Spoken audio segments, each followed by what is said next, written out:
Sometimes when we see those big discrepancy in skill, sometimes the better fighter carries the other fighter, or maybe goes a little easier. Is there any part of you that maybe thinks that way, or are you going in there 100%? Zero part of me. And it's not even that, it's Jake. It's just, do you know, I was actually looking at myself today. I'm a very respectful guy, brought up by a good family, but if I can kill you, I will kill you. That's just how I am. And this is just the job I do, so let's go. The fight is over. Anthony Joshua has his hand raised, and instead of the story cooling down, it explodes. Not in the ring, not in the post-fight interview, but on Instagram Live, where words start flying faster than punches ever did. Joshua won the fight. That much is clear. The power gap showed, the size gap showed, and at multiple moments, it looked like Joshua had the ability to do real damage. The kind of damage that sends fighters to hospitals, not highlight reels. He didn't push it there. He finished the job, took the win, and walked away professional. I'm gonna break his face, I'm gonna break his body up, I'm gonna stomp all over him. That's my mentality, right? That's a fighter's mentality, and I know what's in my heart, I know what's in my mind, and I'm here to compete. I'm here to prove myself that I'm the better fighter, so I'm looking forward to it, and I'll do that until I finish fighting, no matter. But Jake Paul didn't walk away quietly. Hours after the fight, the two ended up face to face again, this time through phone screens. And that's when the line dropped, the one that sent boxing Twitter into meltdown. Actually, internally, I'm the most scared going into a fight that I've actually ever been. Obviously he has a lot of power punches. If you get caught, of course, he's gonna defeat you.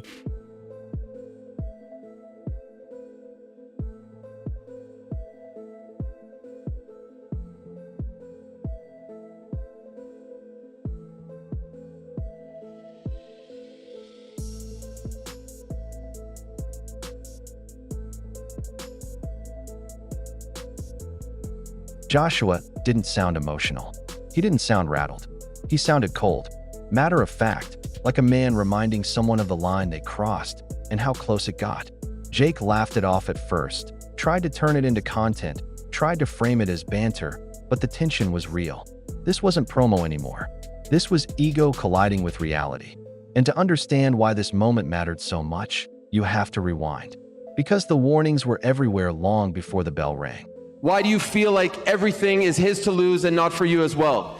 Bro, the pressure's on him. I'm fighting free. I've already won. This is a lose-lose situation for him. I've got him in a corner right where I want him.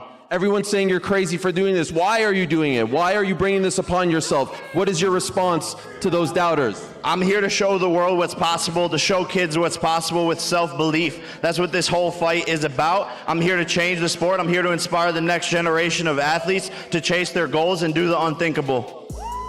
6 years ago, in this very city, you made your pro debut. Could you have ever imagined that you'd be facing off against a guy of his stature with his resume 6 short years later?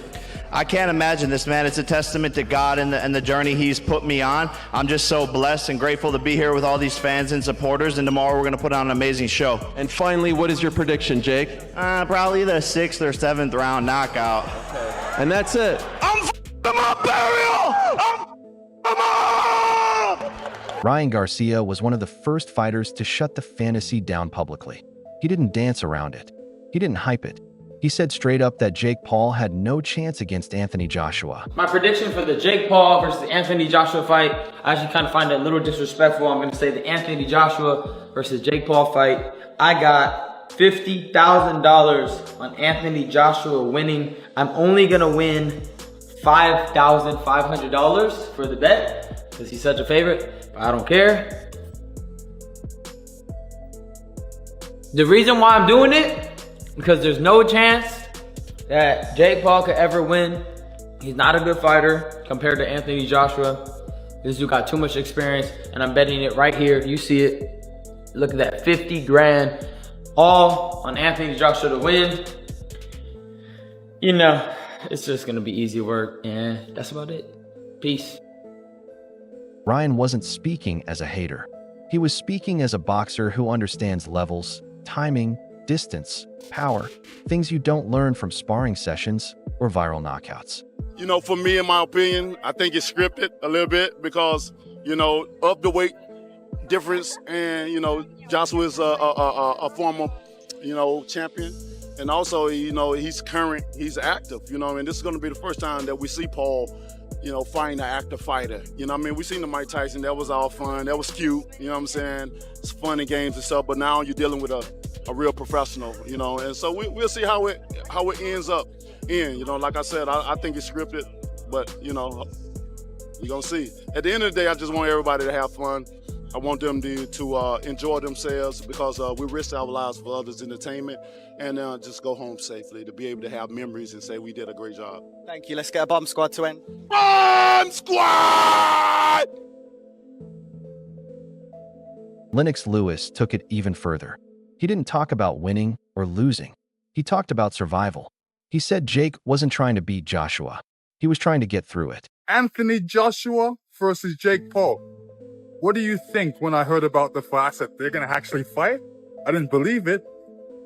But what we got to do is say, Jake Paul really bit off a lot this time. He's serious. He wants to go up against a true heavyweight, and that's Anthony Joshua. So he's up against a heavyweight. How's he gonna adopt? How's he gonna feel? How's he gonna fight when he gets in there? I don't see him fighting. I see him looking to survive in the fight. He's gonna feel the uppercut. He's gonna feel the jab. He's gonna feel the right hand. How's he gonna react? I don't know. We're gonna have to see how he's gonna react. That's a heavyweight champion talking. A man who knows exactly what heavyweight power does to bodies. When Lennox says survive, that's not hyperbole. That's experience. Even Mike Tyson, who's shown Jake public support in the past, had already laid the groundwork years ago when he spoke about Joshua after the Usyk loss. Tyson told AJ to keep going, to trust his skill, to trust his foundation. What advice would you give to somebody like AJ? That he has a lot of talent and not to get discouraged. He only loses when he quits. When you quit, all the doors of opportunities close. You know what I mean? You have to be game. And don't get discouraged if you lose. Listen, you just lost. You may got $30 million. You should give Usyk a kiss and say, can we do this again? Don't let this internalize you. Oh, I can't fight now. This white boy kicked my ass. People laughing at me. No, he kicked my ass for $50 million or $30 million. I hope he kicks my ass again. But this time it might not work out that way. I'm gonna kick his ass. I just think the more time you lay off, the worse you get. You have to fight to be the best. You have to do it more and more and more. That version of Joshua showed up focused, lean, controlled. And that's why the post-fight IG Live felt different, because Joshua wasn't talking from emotion.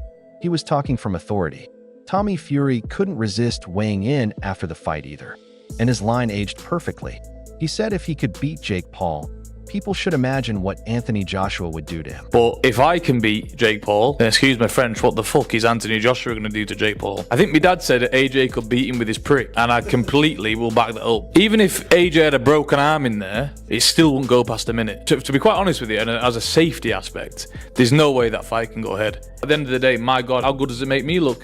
He gets beat by Jake Paul. Well, that automatically makes me two-time heavyweight champion of the world, doesn't it? There's no proper way. I've got to laugh about it. How are we even talking about this? He got his nut boxed off by me a little over 2 years ago, and now all of a sudden he's talking about fighting Anthony Joshua. It's like, come on, like you can't be serious. He can't beat me. I'm not Anthony Joshua, am I? So it's just ludicrous. It really is. The imagination part wasn't necessary anymore. Everyone had just watched it. Roy Jones Jr. had been saying it all along. Before the fight, he called it a great fight for Joshua. Said AJ took out Ngannou and would do the same to Jake. Said the money was massive and the risk was low. I want to change subjects just a little bit here. And Anthony Joshua, there's rumors circulating he could be fighting Jake Paul next. One, do you think it's good for boxing? And two, do you think the fight will happen? I think it's great for boxing. I think the fight will happen. AJ is 1-0 against these guys that come in to these boxing careers late. So why not? He's a perfect guy to take him out too. He took Ngannou out. Why would he not take Jake Paul out? And for him, he'd probably make more money fighting Jake Paul than he will fight anybody else that he can fight right now. So why would he not do it? I mean, not that he needs the money right now anyway, but he's going to do something if you want to get a good win to put it back on the scene. That's a perfect win. You get a lot of money doing it. But Roy also added pressure. He said Joshua had to knock Jake out. That if he didn't, guys like Andre Ward would start asking questions. Roy, if AJ doesn't get the knockout tomorrow, is that like almost a loss? No, that's almost a loss, and Andre Ward coming for him. So it's definitely a loss, and Andre Ward is definitely coming for him. I am Andre Ward's legal promoter right now. If that fight, if this happens, so he loses, Andre Ward is definitely coming for him. If he goes the distance, Andre Ward coming for him. So if he knock him out, Andre might leave him alone. If he don't knock him out, Andre coming for him. Roy, what's your reaction to the size difference? It's no reaction to size difference. You know, I'm used to that. I gave Ruiz 27 pounds and still did what I had to do. So that's nothing new to me. You know, you're trying to shock the world, you got to do something different to shock the world. That context matters when you listen to Joshua on IG Live, because his words weren't just about Jake's mouth. They were about expectations, about responsibility, about knowing how much damage you can do and choosing when to stop. One boxing purist summed it up perfectly. He said Jake has serious guts for calling out Joshua. He said the fights aren't fixed, but he added that if AJ didn't beat Jake decisively, eyebrows would be raised. First of all, kudos to Jake Paul. The cojones this motherfucker has, from a Disney kid to YouTube to he can fight anyone and get views and make fucking money. This crazy wild boy sends out the bat signal, the British bat signal for Anthony motherfucking Joshua. You know how crazy that is? I will say this. I don't think any of Jake Paul's fights are fixed in any capacity. At all.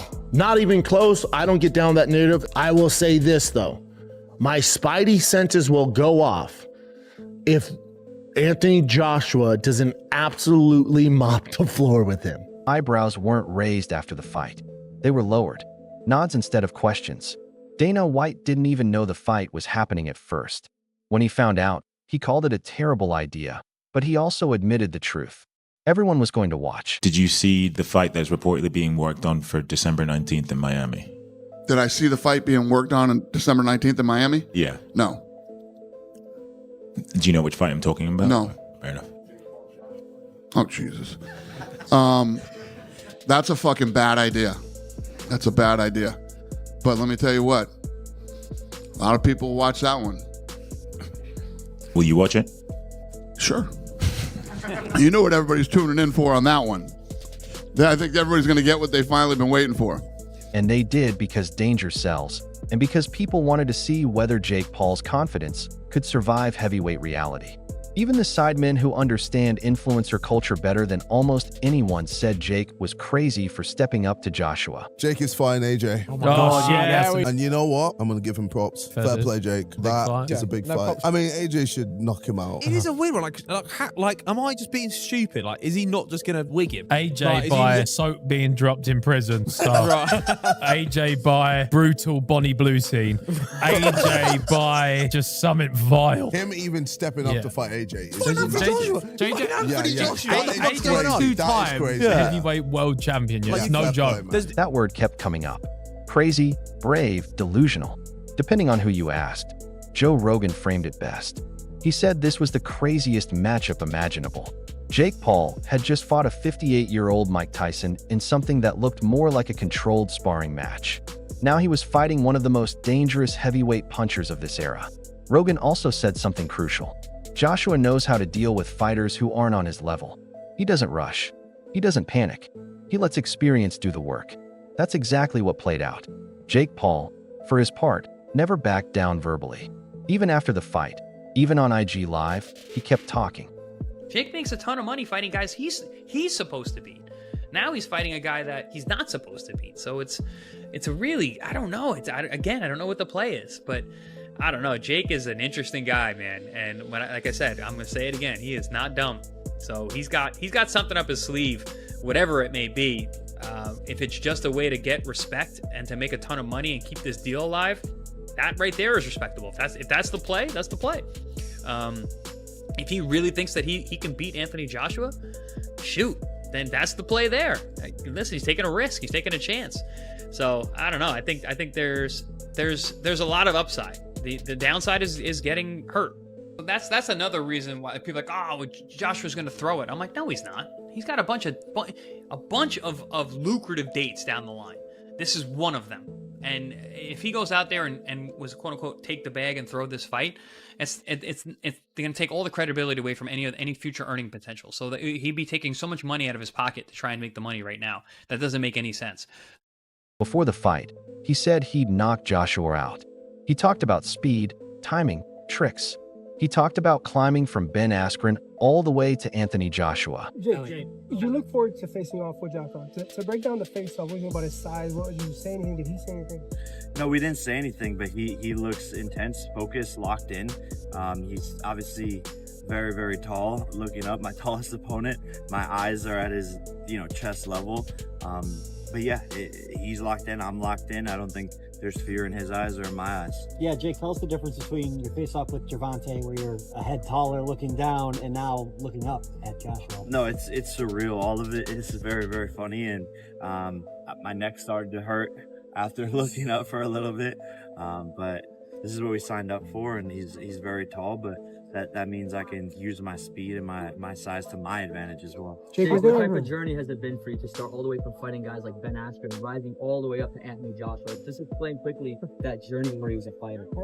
On IG Live, that same confidence was still there, but now it sounded louder than it looked, matching energy. He was ending sentences. Anthony Joshua had said before the fight that he was taking Jake seriously, that he wasn't confident because Jake was small, that he was confident because of himself. He said Jake could be 10 foot tall and it wouldn't matter. Take it very serious. Are you going to do a lot of film study on him, or are you going to just mostly be focused on yourself in the lead up to this?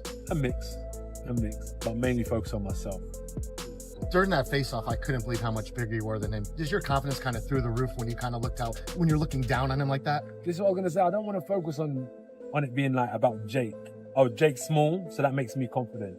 Jake's this, so that makes me confident. I'm just focused on myself. I'm confident in myself. Jake could be 10 foot. I'm confident in myself. That's what I'm saying. It's not about how he is. I just really I've got that confidence showed after the fight too. Not in celebration, not in trash talk, but in restraint, which brings us back to that line. Thank me for not killing you. It wasn't a threat. It was a reminder. A line drawn between boxing and content, between entertainment and consequences. Eddie Hearn had said it best before any of this happened. He said Jake was crazy. He said Jake had no chance. He said as soon as AJ hit him clean on the chin, the fight would be over. Hearn also said something else that matters now. He said this wasn't Instagram comments. This wasn't trolling. This was a real fight. And real fights leave real tension behind. That IG Live wasn't scripted. It wasn't polished. It was two men coming from opposite worlds colliding again after the bell. One coming from legacy, one coming from spectacle.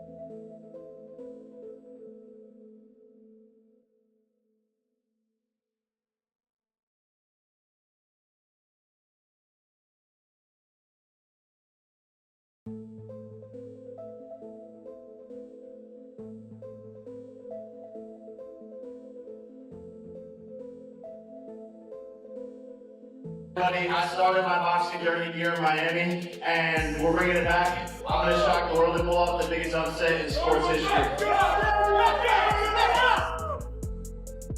Jake Paul got what he wanted, the biggest name, the biggest stage, the biggest payday. He earned respect for stepping in. Anthony Joshua got what he needed, a win, control, and a reminder to the world that heavyweight boxing is not a game. And when Joshua said that line, it wasn't about dominance. It was about boundaries. But AJ, by knockout, brutal knockout, Nakisa is making a big mistake putting Jake Paul in a fight like this because he's gonna want to see him get hurt. I mean, these guys are going for the money, where really, he has a life after boxing as well. Let's hope he comes out the ring in one piece. Could I ask you individually, why are they doing this? So start with AJ. Why is he doing this? AJ, if I was AJ, I'd do the same thing, because at the end of the day, you're fighting a YouTuber, and why not? I mean, getting paid millions and millions of pounds. And why is Jake doing? Jake's just doing it for probably the fan following. Maybe he wants to get the boxing audience. But look, who knows? I mean, anything can happen in boxing. One punch can change the fight, but I just don't think he has that one punch to change the fight. It's does Jake Paul. So, now the question shifts. Was Jake Paul out of line for continuing to talk after the fight? Or was this just another chapter in the influencer boxing era refusing to shut up? And did Anthony Joshua say exactly what needed to be said? Drop your thoughts in the comments. Was AJ right or did he go too far? Subscribe to Fight Field for more boxing breakdowns, post-fight drama, and real analysis.